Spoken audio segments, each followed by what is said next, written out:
Hello दोस्तों, स्वागत है आप सबका हमारे ज्ञानदीप क्लासेस में। तो आज बात करते हैं घन तथा घनाभ के सूत्रों के बारे में। इससे पिछला वीडियो में हम लोग जाने थे आयत और वर्ग के विषय में।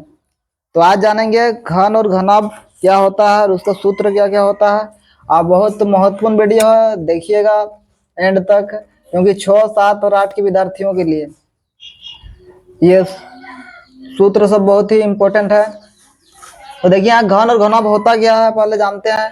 तो उस पहला पिछला वीडियो में पढ़े थे हम लोग वर्ग और क्या आयत पढ़े थे। तो वर्ग आयत किसको कहते हैं? जिसके चार चार भुजाएं होती है और सभी भुजाएं आपस में बराबर हो, उसको वर्ग कहते हैं। और आयत आयत में भी 4 भुजाएं होते हैं, लेकिन आमने सामने की भुजा आयत का क्या होता है? बराबर होता है। लंबाई लंबाई के साथ बराबर होता है, चौड़ाई चौड़ाई के साथ बराबर होता है। यही वर्ग और यह आयत में अंतर है। और प्रत्येक कोण इसका भी 90 डिग्री होता है, और वर्ग का भी प्रत्येक कोण वर्ग का प्रत्येक कोण 90 डिग्री और आयत का भी प्रत्येक कोण क्या होता है? 90 डिग्री होता है। तो पहले पिछला वीडियो में जो पढ़े थे वो सब जितना आयत और वर्ग जो था, दोनों आयत और वर्ग जो था टूबिमीय आकृति था, मतलब द्विविमीय आकृति था, मतलब 2D फिगर था। आज हम लोग पढ़ेंगे त्रिविमीय आकृति, मतलब 3D फिगर के बारे में। 2D और 3D होता क्या है? तो 2D का मतलब होता है, द्विविमीय आकृति का मतलब होता है जिसमें लंबाई और चौड़ाई केवल हो, जिसमें केवल लंबाई और चौड़ाई हो, जो क्षेत्रफल को घेरेगा, उसको कहते हैं आपका 2D आकृति है, द्विविमीय कहते हैं। और त्रिविमीय आकृति मतलब वो क्या करेगा, उसमें कोनो चीज को डाला जाए, रखा जाए, तो उसमें मतलब भरा जाए। मान लीजिए कि ये डब्बा है, इसके अंदर कुछ रखा जाएगा जिसमें लंबाई चौड़ाई ऊंचाई तीनों चीजें रहेगा, 3 विमाएं रहेगा, लंबाई चौड़ाई और ऊंचाई, उसको कहते हैं त्रिविमीय आकृति, 3D आकृति।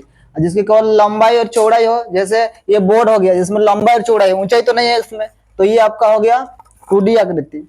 जैसे बोर्ड है चिपकाया हुआ, तो इसमें लंबाई चौड़ाई है, क्षेत्रफल को घेरा। और जो आयतन जिसमें धारिता को क्या होगा? धारिता, कोई वस्तु को रखेंगे तो उसमें धारिता होगा, आयतन होगा, मतलब आयतन होता है, तो वो क्या कहलाता है? आपका 3D आकृति होता है। तो अब सूत्रों के बारे में जानते हैं। घनाभ और क्या चीज है? घन और घनाभ में जो घनाभ होता है ना, चाहे घन होता है, घन और घनाभ, घनाभ जो होता है उसमें 6 क्या होता है? वर्ग। घन जो बनता है 6 वर्गाकार सतहों से बनता है। हमारे पास घन नहीं है, घन जैसा आकृति नहीं, तो हम समझा देते प्रैक्टिकली। उसमें छोट क्या होता है? सतह होता है, मतलब फेस जिसको कहते हैं, सतह। सब छोट वर्गाकार सतह से मिलकर क्या बनता है आपका? 6 वर्गाकार सतह से मिलकर 6 वर्गाकार सतह से घिरी आकृति को ही क्या कहते हैं? घन कहते हैं। छोट वर्गाकार सतह होता है इस प्रकार से, जैसे एक तो सतह हुआ, फिर इधर एक सतह, दूसरा, इधर तीसरा, चौथा। देखिए इधर 1 2, उसके 3 4 सतह हुआ, इधर एक सतह हुआ, पीछे तरफ एक सतह हुआ, यानी छोटा सतह। जिस प्रकार से ये आपका घनाभ में होता है, ये तो घना वाला आकृति है ये। लेकिन घन में भी क्या होता है? 6 आकृति। घन किसको कहेंगे? जो लूडो आकृति देखे हैं, पासा होता है, वो घनाकार होता है उसका आकृति। तो 6 सतह होता है, 12 किनारा। सेम चीज है उसमें भी, घन और घनाभ में भी, उसमें भी 6 सतह होता है। जैसे घनाभ में भी, घन और घनाभ 6 सतह होता है, इसमें भी घन में भी 6 सतह होता है, इसमें भी 6 सतह। जैसे नहीं तो देखिए फेस सब में, फलक सब में, यानी फेस सब में लिखा हुआ रहता है घन का। जो घन होता है, लूडो जो गुटी होता है उसमें 1 से 6 तक अंकित रहता है, तो 6 तो अंकित रहता है, वही सब क्या कहलाता है? फेस कहलाता है। तो सतह सबको ही क्या कहते हैं? फलक कहा जाता है, और इंग्लिश में फेस कहा जाता है, और फलक भी सतह भी कहा जाता है। और 12 किनारा होता है। किनारा भी बात करें तो घन और घनाभ में सेम 12 किनारा होता है। किनारा मतलब ये धारी सबको, ये देखिए एक ठो धारी, किताबी भाषा में किनारा, एक ठो धारी, अपना भाषा में बोलते हैं हम लोग धारी, किताबी भाषा किनारा, 1 ठो 2 ठो 3 ठो 4 ठो हो गया, ये 4 ठो धारियां हुआ। उसके इधर देखिए, इधर 4 ठो, 1 ठो 2 ठो 3 ठो 4 ठो, ये 4 ठो इधर इस साइड धारी होगा, धारी सब 4 ठो हुआ। तो इधर कितना हुआ? साइड में 4 ठो, और इधर नीचे साइड में 4 ठो धारी, और ऊपर तरफ का 4 ठो धारी, 1 ठो 2 ठो 3 ठो 4 ठो, ऊपर तरफ का 4 धारियां, और नीचे तरफ का 4 धारियां, और सीधा सीधा 4 ठो धारियां। कुल 12 ठो क्या होता है? किनारा होता है, धारी होता है, उसको किनारा कहा जाता है। 8 शीर्ष होता है। शीर्ष किसको कहते हैं? शीर्ष का मतलब होता है कोण सब। देखिए यहाँ पर कोना बन रहा है, यहाँ पर ये जैसे आकृति है, ये देखिए यहाँ पर 8 ठो कोण बनेगा। यहाँ इस साइड में 4 ठो, इस फेस में यहाँ 4 ठो कोण हुआ, और पीछे साइड में 4 ठो कोण। तो ये कोना सबको ही कहा जाता है शीर्ष। कोना बनेगा, कोना सबको, यानी शीर्ष कहा जाता है। 8 क्या होता है? शीर्ष होता है। अब जानते हैं सूत्रों के बारे में। और ये क्षेत्रमिति वाला जो चैप्टर है, बिना सूत्रों का आपका बनेगा नहीं, सूत्र आना चाहिए तभी क्वेश्चन को सॉल्व कर पाएगा कोई भी स्टूडेंट है, और बिना सूत्रों का हल ही नहीं हो सकता है। तो घनाभ का संपूर्ण पृष्ठ क्षेत्रफल, संपूर्ण पृष्ठ क्षेत्रफल मतलब हुआ ये घनाभाकार आकृति है, घनाभ है, तो घनाभ का संपूर्ण पृष्ठ क्षेत्रफल। अच्छा इधर उधर लिख दें, गलती हो गया, थोड़ा मिस्टेक हुआ। इधर हम घना वाला सभी सूत्र को लिखा दिए और इधर घन वाला लिखे, लेकिन आकृति ठो बनाने में गड़बड़ किए। इधर घनाभ का आकृति बना दीजिए, घन का लिखे हैं, और इधर आकृति बना दिए घन का। घन का बनाए आकृति और घनाभ का सूत्र सब लिखा है, तो मिस्टेक हो गया है ऐसा। तो यहाँ पर होगा घनाभ का जब सूत्र है तो घनाभ वाला ही आकृति बनाना पड़ेगा, थोड़ा मिस्टेक हो गया है। तो घनाभ का आकृति बनाने के लिए घनाभ जो होता है वो क्या होता है, वर्गाकार सतह से मिलके क्या होता है बनता है, 6 जिसमें वर्गाकार सतह होता है वही क्या है घनाभ है। 6 वर्गाकार सतह से मिलके क्या होता है घनाभ का निर्माण होता है। छोटा उसमें क्या होता है वर्गाकार सतह होता है। घनाभ में 6 वर्गाकार नहीं आयताकार सतह होता है, आयताकार सतह से मिलके बनता है। घन 6 वर्गाकार सतह से मिलके बनता है। बोलने में भी आज थोड़ा मिस्टेक हो रहा है और लिखने में भी। तो देखिए यहाँ पर 6 क्या होता है आपका आयताकार सतह से बंद घिरी बंद आकृति को, घिरी आकृति को 6 वर्गाकार सतह से घिरी आकृति को क्या कहते हैं घनाभ। तो ये घनाभ हुआ। घनाभ और जितना इस नीचे जो लिखे हैं घनाभ का ही सूत्र लिखे हैं, इसको क्यूबॉइड कहा जाता है, क्यूबॉइड। और इधर आकृति तो होगा, यहाँ आकृति घनाभ नहीं होगा, घन का आकृति होगा, क्योंकि लिखे सूत्र तो उल्टा पुल्टा इस पर उस पर हो गया, इस पर उस पर हो गया, गलती नहीं है सूत्र यहाँ आकृति बनाने में। यहाँ हो जाएगा आपका आकृति तो घन का। तो घन जो होता है वह वर्गाकार सतह से 6 वर्गाकार सतह से घिरी आकृति को घन कहते हैं। ये वर्गाकार सतह से छोटा क्या होता है फेस फलक होता है, वर्गाकार सतह होता है, 6 वर्गाकार सतह होता है। ये हो गया आपका क्यूब हो गया यानी घन हो गया। तो चलिए आप सूत्र के बारे में जानते हैं। घनाभ से संबंधित जो सूत्र होता है तो सेम समान, दोनों में समानता क्या है, घन और घनाभ में तो जो सतह होता है वो सतह किनारा और शीर्ष दोनों में, घन घनाभ में दोनों में क्या होता है 6 सतह 12 किनारा 8 शीर्ष। पूछता है परीक्षा में 6 7 8 के स्टूडेंट को कितना किनारा होता है घन घनाभ में। तो घन हो या घनाभ हो जिसमें 6 सतह 12 किनारा 8 शीर्ष होता है। और शीर्ष क्या होता है, किनारा क्या होता है, सतह क्या होता है, इसके बारे में बता दिए।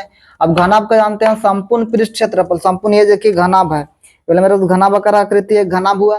तो घनाभ का संपूर्ण पृष्ठ क्षेत्रफल, संपूर्ण पृष्ठ क्षेत्रफल मतलब ये पूरा जो सतह देख रहा है ना इसका पूरा क्षेत्रफल, जैसे छोटा सतह है तो 6 सतह का क्या पूरा संपूर्ण पृष्ठ क्षेत्रफल।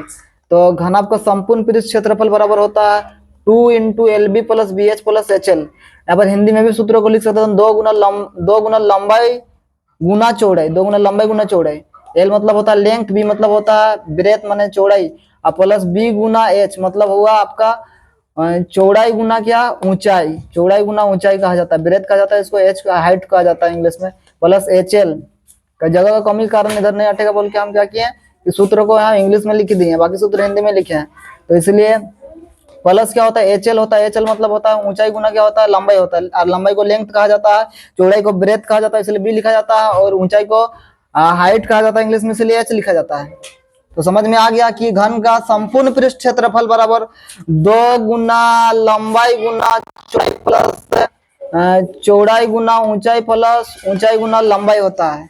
अब घनाभ का आयतन, घनाभ का आयतन बराबर, आयतन क्या होता है, आयतन कोई यदि इसमें ये बंद आकृति में मतलब जिसमें लंबाई चौड़ाई ऊंचाई होता है घनाभ में, जैसे घनाभाकार इस डिब्बा में ही रखा जाए कुछ कोई भी मतलब चीज को, तो जितना अटेगा, मान लीजिए कि दोनों चीज कुछ भी रखा जाए तो उसका जितना धारिता होगा उसी को कहते हैं आयतन। जितना धारिता होगा जितना अटेगा वहां पर अंदर रखने पर, इसके अंदर डाला जाएगा और जितना अटेगा तो उसका धारिता यानी आयतन निकालने के लिए लंबाई जितना है उस पात्र का लंबाई, उसकी चौड़ाई कितना है, ऊंचाई कितना है, तीनों को गुना करने से उसका क्या होता है आयतन निकलता है, उसी को कहते हैं आयतन। घनाभ का आयतन बराबर लंबाई गुना चौड़ाई गुना ऊंचाई। किसी वस्तु को रखा जाए मतलब घनाभाकार कोई पात्र में और उसी को कहा जाता है आयतन। जितना आटे का घनाभ की लंबाई बराबर क्या होता है, घनाभ की अगर लंबाई निकालना हो, जैसे घनाभ है इसकी ये लंबाई निकालना है, तो घनाभ की लंबाई निकालने के लिए जितना आयतन होगा वो आयतन ठो से क्या करना पड़ेगा, आयतन में भाग देना पड़ेगा आपका, आयतन बटा चौड़ाई गुना ऊंचाई ठो। ये जो चौड़ाई है जो ऊंचाई है उसको भाग देना पड़ेगा, तो क्या निकलेगा आपका घनाभ का लंबाई निकलेगा। घनाभ की चौड़ाई बराबर आयतन बटा लंबाई गुना क्या चौड़ाई होता है। फिर घनाभ का विकर्ण बराबर विकर्ण, तो घनाभ का विकर्ण बराबर क्या होता है, घनाभ का विकर्ण तो रूट अंडर लंबाई का स्क्वायर प्लस चौड़ाई का स्क्वायर प्लस क्या होता है ऊंचाई का स्क्वायर होता है। विकर्ण का मतलब जैसे जानते हैं, जैसे अब बता दिए थे कि जैसे विकर्ण होता है किसका, आपका आयत का विकर्ण होता है, वैसा ही घनाभ का भी क्या होगा विकर्ण होगा। तो उसका विकर्ण बराबर घनाभ विकर्ण के निकालने के लिए जो लंबाई होता है उसका रूट अंडर वर्ग रूट लंबाई का स्क्वायर प्लस चौड़ाई का स्क्वायर प्लस चौड़ाई का स्क्वायर गुना ऊंचाई का स्क्वायर करना पड़ता है। लंबाई का स्क्वायर प्लस चौड़ाई का स्क्वायर प्लस होगा ऊंचाई का स्क्वायर, सॉरी यहाँ गुना लिखे थे। अब घनाभ का वक्र तल का क्षेत्रफल, जो घनाभ आकार आकृति है उसका वक्र तल का क्षेत्रफल, वक्र नीचे वाला तल का क्षेत्रफल, तो 2 गुना लंबाई प्लस चौड़ाई गुना क्या होता है ऊंचाई होता है। 2 गुना लंबाई प्लस चौड़ाई गुना क्या ऊंचाई, वक्र तल का क्षेत्रफल। अब कमरे के चारों दीवारों का क्षेत्रफल, कोई घनाभ का कोई कमरा है जिसमें लंबाई चौड़ाई ऊंचाई है, जिसमें लंबाई चौड़ाई ऊंचाई तीनों हो, वो क्या होगा आपका घनाभ आकार होगा। तो मान लीजिए कमरा का चारों दीवार का क्या निकालना है क्षेत्रफल निकालना है। मान लीजिए जैसे कोई भी कमरा हो मतलब आयताकार सबका, तो लंबाई चौड़ाई तीनों हो जिसमें, तो हम कमरे के चारों दीवारों का क्षेत्रफल निकालना, तो चारों दीवारों का क्षेत्रफल निकालने के लिए 2 गुना लंबाई जोड़ चौड़ाई करना है, 2 गुना लंबाई जोड़ चौड़ाई करना, ऊंचाई जो होगा ऊंचाई से गुना कर देना, तो पूरा जो चारों दीवार है, घर में 4 दीवार होता है चारों तरफ, वो चारों दीवारों का क्या होगा क्षेत्रफल निकल जाएगा। तो और कमरे के क्षेत्रफल बराबर कमरे के क्या क्षेत्रफल, कमरे का क्षेत्रफल बराबर कमरे के चारों दीवारों का क्षेत्रफल। कमरे का यदि क्या कमरे का क्षेत्रफल निकालना है तो कमरे के चारों दीवारों का क्षेत्रफल, सॉरी कमरे का क्षेत्रफल यहाँ 2 बार लिखे हैं, कमरे का क्षेत्रफल नहीं होगा, कमरे की ऊंचाई होगा यहाँ पर। कमरे की ऊंचाई निकालना है हमें, किसी कमरे की क्या निकालना है ऊंचाई, ऊंचाई कितना किसी कमरे की निकालना। कमरे की ऊंचाई निकालने के लिए कमरा का जो चारों दीवार होगा, चारों दीवार का क्षेत्रफल में भाग देना पड़ेगा कमरे की परिमिति, कमरे के चारों दीवार का क्षेत्रफल में भाग देना पड़ेगा कमरे की परिमिति को। या कमरे अच्छा कमरे के चारों दीवार का क्षेत्रफल 2 गुना लंबाई चौड़ाई गुना ऊंचाई अथवा परिमिति